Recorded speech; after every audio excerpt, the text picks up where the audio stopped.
लेते हैं अगला सवाल। खत्म होने वाला है इंतजार, जल्द होगी जाति जनगणना, कास्ट सेंसस पर बोले अमित शाह। देखिए जगदीश जी, मैं कास्ट सेंसर बताऊं कि तो इसका पूरा श्रेय राहुल गांधी को जाता है। जिस तरह से पूरे चुनाव के अंदर जाति जनगणना की बात राहुल गांधी ने की और यह कहा कि जाति जनगणना और यह देश की मांग और यह देश की आज की जरूरत है। जगदीश जी देखिए, मैं एक चीज कहूँ, कोई भी सरकार किसी भी स्टेट में अगर किसी महिला को पैसा दे रही है, युवा को देने का ऐलान कर रही है, तो वो यह एहसान नहीं कर रही है। आज के समय की जरूरत है यह और मांग है, क्योंकि हर किसी का जेब खाली है, क्योंकि उसके भी गुनाहगार यह सरकार है कि इस सरकार ने रोजगार नहीं दिए, लोगों को ठगे हैं। 2 करोड़ रोजगार देने की बात कही थी, लेकिन रोजगार नहीं दिया, लोगों को ठगा है।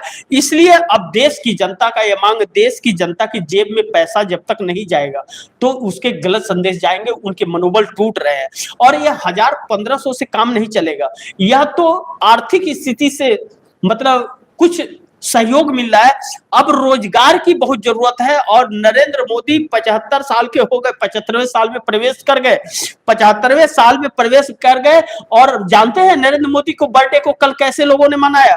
कल लोगों ने मनाया बेरोजगार दिवस के रूप में। बेरोजगार दिवस के रूप में नरेंद्र मोदी के जन्मदिन को लोगों ने, युवाओं ने मनाया है। यह दुर्भाग्य है इस देश का, पहले प्रधानमंत्री हो गए नरेंद्र मोदी जिनके नाम से बेरोजगार दिवस का आगाज हुआ है इस देश के अंदर। नहीं तो पंडित नेहरू को पंडित चाचा नेहरू कहते थे लोग शिक्षक दिवस मनाते हैं, लोग बाकी दिवस मनाते हैं, बेरोजगार दिवस नहीं मन रहा तो वह भी मनना शुरू हो गया। यह तीसरे कार्यकाल में उपलब्धि कमाई है नरेंद्र मोदी ने। तो मैं यह चीज जरूर कहना चाहूंगा जगदीश जी की जिस तरह से यह सारी चीजें चल रही है यह दुर्भाग्यपूर्ण है। और रोजगार तो एक बहुत बड़ा मुद्दा है, इस चीज से इनकार नहीं किया जा सकता। लेकिन जगदीश जी इस सरकार की देखिए, इस सरकार ने लोगों को सिर्फ धोखा और धोखा ही मात्र देने का प्रयास किया है और कुछ नहीं किया। और नरेंद्र मोदी ने लोगों को गुमराह किया है, इसके जिम्मेदार नरेंद्र मोदी हैं। क्योंकि भारतीय जनता पार्टी ने जिस तरह लोगों को गुमराह किया, छल और छलावा यह चीजें की है, तो यह चीजें नरेंद्र मोदी किए हैं। और नरेंद्र मोदी को इसीलिए देखिए आज क्यों जरूरत पड़ रही है, नरेंद्र मोदी को कोई भी साथी इनका साथ नहीं है। इनके भारतीय जनता पार्टी के लोग ही, नीतियां इनकी जो है, नीतियां जो सरकार चलाने की है, यह दुर्भाग्यपूर्ण है और यह नीतियां अब लोगों को रास नहीं आ रही है। अब नरेंद्र मोदी लोगों से नरेंद्र मोदी के चेहरे से और आवाज से लोग ऊब चुके हैं जगदीश जी। अब ये लोगों अब जिस तरह आज देखिए पूरे देश में राहुल गांधी को जिस तरह इन लोगों ने धमकी दिया, पूरे देश में धरना प्रदर्शन चल रहा है, क्या नाम है कि इसका मतलब चर्चा चल रही है। 4 FIR कराया जा रहा है। अजय माकन ने कहा, वो बयान दिया कि 4 FIR, चारों लोगों के नाम से FIR होगा। पिछले प्रोग्राम में मैंने कहा जगदीश जी 2 बजे प्रोग्राम में कि देखिए मल्लिकार्जुन खड़गे ने प्रधानमंत्री और गृह मंत्री को खत लिखा है, क्योंकि लीडर ऑफ अपोजिशन की बात है, राहुल गांधी की बात है और राहुल गांधी की बातों को नजरअंदाज नहीं किया जा सकता। यह सरकार भी नहीं कर सकती और यह सरकार करनी चाहेगी तो इस देश के लोग नहीं करने देंगे, क्योंकि गांधी परिवार एक ऐसा परिवार है जगदीश जी की, गांधी परिवार ने अपना पूरी संपत्ति, मोतीलाल नेहरू ले लीजिए, पंडित जवाहरलाल नेहरू ले लीजिए, या क्या नाम है कि इंदिरा गांधी, इन सभी ने दान कर दिया है इस देश के नाम। अब इस देश का फर्ज है उनको सुरक्षित रखना। और राहुल गांधी के NSG सिक्योरिटी को भी इन लोगों ने हटा लिया, विड्रा कर लिया, जो नहीं करना चाहिए था। क्योंकि मालूम है जिस तरह इंदिरा गांधी ने 36 गोलियां खाई, राजीव गांधी को मानो बम से उड़ा दिया गया, यह सारी चीजें मजाक नहीं हो सकती। गांधी परिवार ने शहादत दी है इस देश के लिए। तो यह मैं बड़ी जिम्मेदारी के साथ कह सकता हूं जगदीश जी की राष्ट्रपिता महात्मा गांधी को के लिए गोडसे को तैयार करके, गोडसे से मरवाया था इन लोगों ने, और फिर एक गोडसे राहुल गांधी के लिए तैयार किया जा रहा है। राहुल गांधी वह कोहिनूर हीरा है जो 4,500 किलोमीटर कन्याकुमारी से कश्मीर तक चले हैं, युवाओं को जोड़ने का कार्य किया। आज भी जो कहते हैं कि नफरत के बाजार में मोहब्बत की दुकान खोलने आया हूं और खुलता हुआ नजर आ रहा है। एक वाक्य मैं याद दिलाना चाहूंगा जगदीश जी, अभी हाल ही का मतलब 1 सप्ताह पहले का है। प्रधानमंत्री नरेंद्र मोदी कुरुक्षेत्र गए थे, अब तो 20 तारीख को अमेरिका जा रहे हैं वो, राहुल गांधी आने के बाद उनका प्रोग्राम लगा है। लेकिन कुरुक्षेत्र में प्रधानमंत्री ने यह तो कहा नफरत की बाजार में मोहब्बत, इतना कह करके रुक गए, आगे बोल नहीं पाए और बताए नहीं कि नफरतबाज कौन है। और कहां मोहब्बत की कौन सी दुकान खुल रही है। देखिए, जय श्री राम, वह श्री राम हमारे आराध्य हैं, हम लोग उनको पूछते हैं, उनको याद करते हैं, उनके आदर्शों को याद करते हैं। उनके आदर्श ऐसे हैं कि जो हमें हर ऊंचाई तक जाने का मतलब वो साहस और ताकत देते हैं। लेकिन वही प्रभु श्री राम एक धोबी के कहने पर अपनी पत्नी को वनवास के लिए भेज दिए।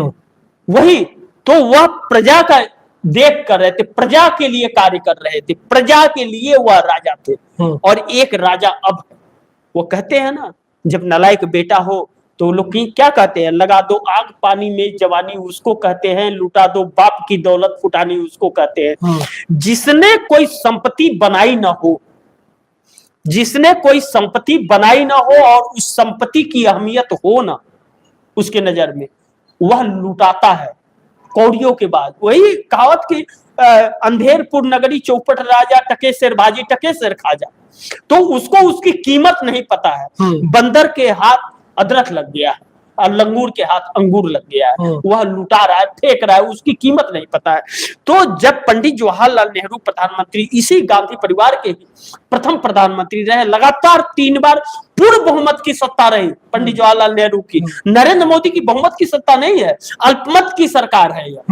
और नरेंद्र मोदी चाचा नेहरू के नाम से नहीं, चाचा मोदी नहीं जाने जाते हैं, नरेंद्र मोदी बेरोजगार दिवस के रूप में जाने जा रहे हैं। क्योंकि यह मैं नहीं कह रहा हूं, यह देश के युवाओं ने कल मनाया है और ट्रेंड हुआ है, यह पूरा ट्रेंड हुआ है। अब यह बताइए, 100 दिन का कार्यकाल, तीसरा कार्यकाल इनका कल पूरा हुआ, 75वें साल में एंट्री हो गए।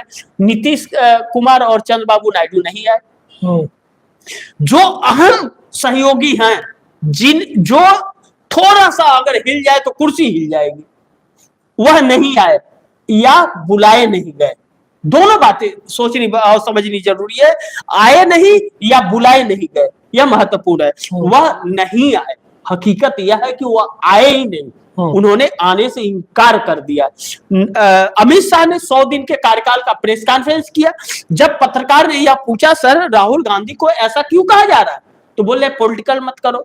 मणिपुर का पूछा तो उसके लिए बोले आपको बार बार बोलना पड़ेगा क्या, सवाल भी देख करके पूछा करो। मतलब बताइए, इस देश का होम मिनिस्टर यह जवाब नहीं दे रहा है कि लीडर ऑफ अपोजिशन को उसी का मंत्री कह रहा है आतंकी नंबर 1, उसी का मंत्री कह रहा है जीप काट के लाओ तो 11 लाख रुपए देंगे, आधिकारिक तौर पे कैमरे पे कह रहा है, और होम मिनिस्टर कह रहा है कि देख करके सवाल पूछो। यह जो है, यह देश को गुमराह कर रहे हैं। यह लोग देश के लुटेरे हैं, लूटने बैठे हैं यह लोग। इनसे आंखें खुली रखनी पड़ेगी इन लोगों को। अब यह लोग क्या हुआ, जब टीवी चैनल वाले बिक गए, लोग एंकर और पत्रकार बिक गए, टीवी चैनल बिक गया, इनके मतलब का दिखाता है, तो अब इन लोग सोशल मीडिया ने, अब सोशल मीडिया पे इन लोगों की नजर पड़ी है।